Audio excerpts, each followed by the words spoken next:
مشكلة متكررة قوي الايام دي. مراتي بترفض العلاقة، ولما بتكلم معاها بتقولي خلاص بقى احنا كبرنا على الكلام ده، وانت ما بتفكرش في كده، وانت ما بتزهقش، وانت. للأسف يا جماعة الستات كتير مش فاهماه ان الراجل دايما بيحب يحس ان هو لسه شباب، ان هو لسه صغير، لسه مطلوب مرغوب، مهما كان سنه كبير قد ايه هو دايما عايز يحس ان هو لسه شباب. فانت لما بتقولي له كده انت كأنك بتقولي له انا شايفاك عجوز، انت في نظري عجزت، روح دور على شبابك في حتة تانية. واللي ستات كتير برضو مش فاهماه هو ان احساس الرفض احساس تقيل قوي على قلب اي راجل واي ست. برضو مفيش حد بيحب يحس ان هو مرفوض. كلنا دايما عايزين نبقى مقبولين، كلنا دايما بندور على حاجة اسمها القبول. محدش عايز يبقى مرفوض، فده شيء طبيعي. دايما حتى يقولوا لو راجل راح يتقدم لبنته ورفضته بيتجرح، فما بالك لما راجل يقرب من مراته وترفضه هيحس بايه؟ فخلي بالكم، مفيش حد كبير على الحب، مفيش حاجة اسمها احنا كبرنا على الحب ولا كبرنا على المشاعر، مفيش حاجة اسمها احنا كبرنا على العلاقة الخاصة. الراجل والست طول ما صحتهم كويسة مفيش ما يمنع من إقامة علاقة خاصة ما بينهم. طيب ايه تأثير رفض الست للعلاقة على الراجل؟ اقول لك اول حاجة ممكن قوي ان انتي تخلي جوزك يلجأ للحرام. علاقات حرام، بنات ستات في الحرام، ممارسة العادة وهي حرام. ممكن تاني حاجة ان تخلي الراجل يلجأ للكبت، كبت الشهوة، يقول خلاص مش عايز حاجة ويكبت الشهوة.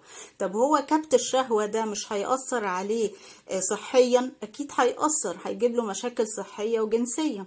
طب كبت الشهوة ده مش هيأثر عليه نفسيا؟ اكيد هيأثر، لان العلم قالك ان الرجالة اللي بتكبت الشهوة ده بيخلي عندهم طاقة سلبية، طاقة غضب، يبقى دايما متعصب، يبقى دايما واقفلك على الواحدة، يبقى دايما عايز يتخانق معاكي على اتفه الاسباب.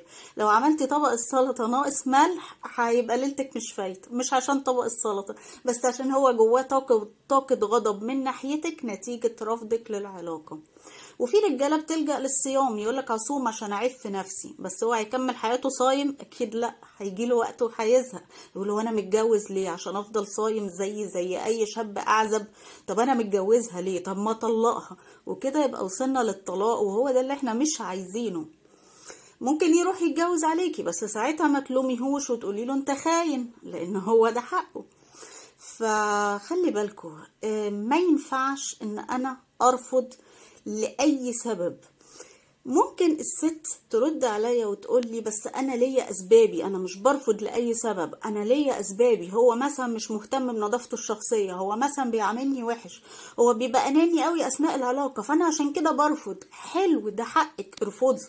عبري عن ان انتي متضايقه من حاجات وعلشان كده انتي رافضه، مفيش مشاكل.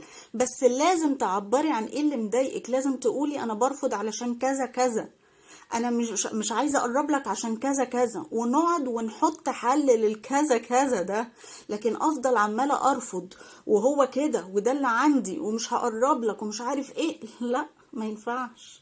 فاهمين قصدي؟ فانتي من حقك تبقي متضايقه من حاجات وبتعبري عن ان انتي متضايقه وزعلانه، بس ما ينفعش ان انا افضل قاعده كده وهو ده اللي عندي ومش عارف ايه. لازم احاول الاقي حل للحاجات اللي مضايقاني واللي مخلياني ارفض العلاقه وارفض ان جوزي يقرب لي.